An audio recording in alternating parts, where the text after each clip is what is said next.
Friends, मैं नीरज सोनी और 7 apex career YouTube channel में आपका स्वागत है। पिछले 9 वीडियो में हमने डिवीजन बाय टी रूल तक देखा है लाप्लास में, और आगे का जो वीडियो आज हम पढ़ने वाला है तो ट्रांसफॉर्म ऑफ इंटीग्रल जो प्रॉपर्टी नंबर 4 है। चलिए देखते हैं।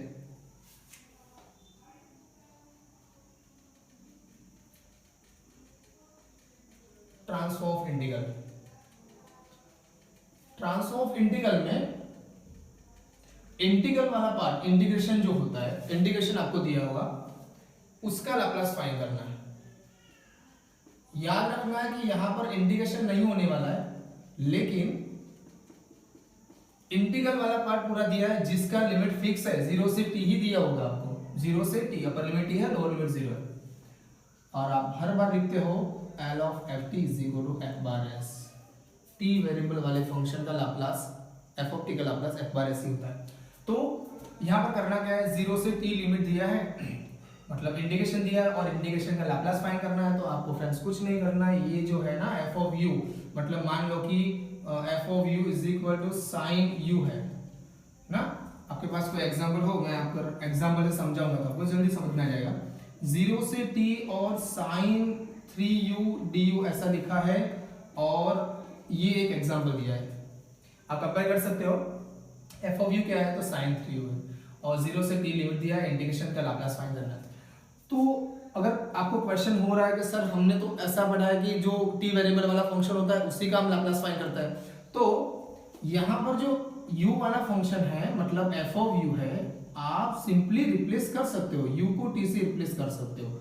तो आपके पास मिल गया f of t, फिर f of t मिल जाता है तो आप क्या करते हो, f of t का लाप्लास फाइंड करते हो, और f of t का लाप्लास क्या होता है, sin at का लाप्लास a बाय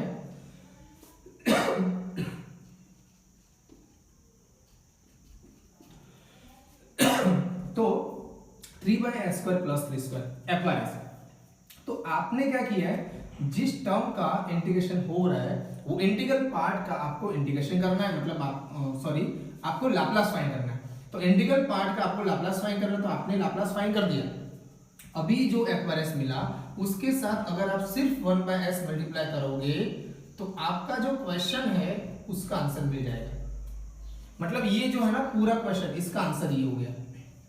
किया क्या आपने, तो इसका लाप्लास फाइंड कर दिया, और ये जो आंसर मिला, मतलब sin 3t का, sin 3u का 3 से रिप्लेस 3u को रिप्लेस कर दिया sin 3t में, और इसका लाप्लास फाइंड किया। जो आंसर आया बारे उसके साथ सिर्फ आप 1/s मल्टीप्लाई करते हो, तो ये इंटीग्रेशन वाला पार्ट है उसका आपको लाप्लास मिल जाएगा। बहुत इजी है, लेकिन कई बार ऐसा होता है कि ये जो एग्जांपल होता है ट्रांसफॉर्म इंटीग्रल वाले, उसमें 2 या 3 प्रॉपर्टी एक साथ यूज करना होता है। चलिए पहले एग्जांपल ऐसा देखते हैं जिसमें आसानी से आप सॉल्व कर पाओगे, लेकिन एक दो एग्जांपल ऐसे भी करेंगे जिसमें आगे की जो दो प्रॉपर्टी है, first shifting property, first shifting property, multiplication by t raise to 1 rule, division by t rule, ये सारी प्रॉपर्टी का यूज करके फिर एग्जांपल ट्रांसफॉर्म इंटीग्रल का सॉल्व होगा। चलिए देखते हैं एग्जांपल नंबर 1, 0 से t e raise to 2t sin 3t।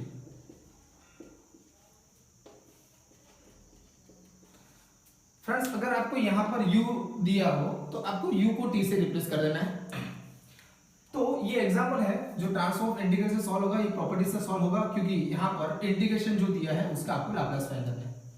तो यहां पर f of t क्या है, तो जिस टर्म का इंटीग्रेशन हो रहा है वो f of t है, तो वो आपको दिया है e raise to 2t and sin 3t। Friends, इसका लाप्लास फाइंड कर रहे हैं, तो इसका लाप्लास फाइंड करने के लिए आपको आगे जो पढ़ा है आपने वो रिमाइंड करना पड़ेगा। e raise to 2t into sine 3t का लाप्लास आपको फाइंड करना है। तो ये दो फंक्शन मल्टीप्लिकेशन में है, और दो फंक्शन अगर मल्टीप्लिकेशन में होता है तो देखना पड़ता है कि कौन सी प्रॉपर्टी अप्लाई होने वाली है, क्योंकि मल्टीप्लिकेशन में है ना, लिनियरिटी प्रॉपर्टी आपने पढ़ा है कि दो फंक्शन अगर एडिशन में होते हैं, प्लस माइनस बीच में होता है, तो आप एल ऑपरेटर हर एक टर्म पे अप्लाई कर सकते हो, लेकिन मल्टीप्लिकेशन में नहीं कर सकते, इसलिए हमने सारी प्रॉपर्टी पढ़ी है।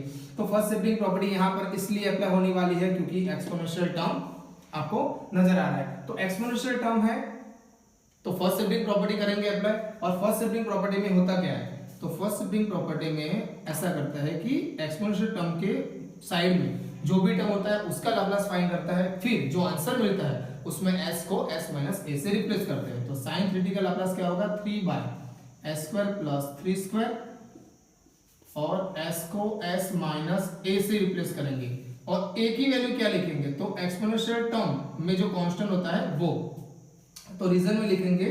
हमने क्या किया, फर्स्ट शिफ्टिंग प्रॉपर्टी का यूज किया, फर्स्ट शिफ्टिंग प्रॉपर्टी।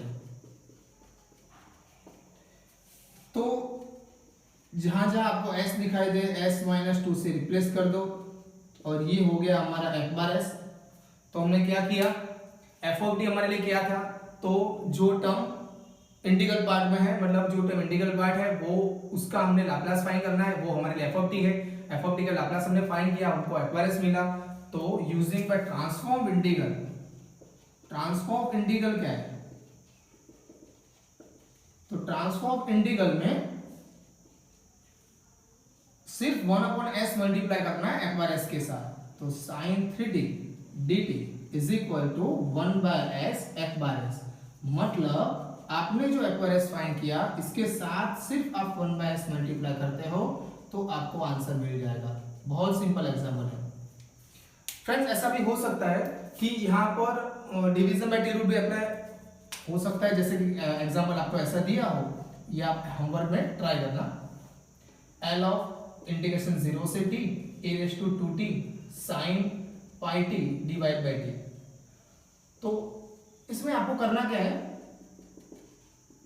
पहले आपको नंबर 1 आपको sin pi t by t का लाप्लास फाइंड करना है using by friend division by t rule. मैं आपको समझा देता हूं क्योंकि ये एग्जांपल भी बहुत बार पूछता है एग्जाम में। sin pi t by t का लाप्लास फाइंड कर देना है। दूसरा स्टेप आपको फर्स्ट शिफ्टिंग प्रॉपर्टी अप्लाई करनी है। sin pi t by t जो है इसका लाप्लास फाइंड करेंगे, जो भी मिलेगा आई थिंक आपको मिलेगा cot inverse s by pi मिलेगा, और cot inverse s by pi जो मिलेगा उसमें आपको s की जगह पर s माइनस 2 से रिप्लेस करना है। ओके, तो ये फर्स्ट शिफ्टिंग प्रॉपर्टी, और इसके बाद आपको ट्रांसफॉर्म ऑफ इंटीग्रल यूज करना है। ट्रांसफॉर्म ऑफ इंटीग्रल मतलब सिर्फ आपको 1/s मल्टीप्लाई करना है। तो बहुत इजी है ये एग्जांपल, आपको होमवर्क में मतलब आप खुद ट्राई करना। कहीं पे दिक्कत आ रही है तो मुझे कमेंट बॉक्स में आप मुझे बोल सकते हो, तो एग्जांपल मैं करवा दूंगा। ओके फ्रेंड्स, थैंक यू, और आई होप आपको ये प्रॉपर्टी समझ में आ गया होगा। बहुत इजी है। ट्रांसफॉर्म इंटीग्रल में इंटीग्रेशन वाला पार्ट होता है, उसका लाप्लास फाइंड करना होता है। जो टर्म जिसका इंटीग्रेशन हो रहा है उसका आप लाप्लास फाइंड कर दो। जैसे कि ये है, इसका लाप्लास फाइंड कर दिया हमने, तो ये मिला, ये लाप्लास फाइंड कर दिया आपने फर्स्ट शिफ्टिंग प्रॉपर्टी से, तो ये आपको मिला लाप्लास ट्रांसफॉर्म। तो जिस टर्म का लाप्लास, जिस टर्म का इंटीग्रेशन हो रहा है उसका आपको लाप्लास फाइंड करना है, f पर s मिलेगा, सिर्फ 1/s मल्टीप्लाई करेंगे तो आपको फाइनली इंटीग्रल वाला पार्ट जो है उसका लाप्लास मिल जाएगा। Thank you very much.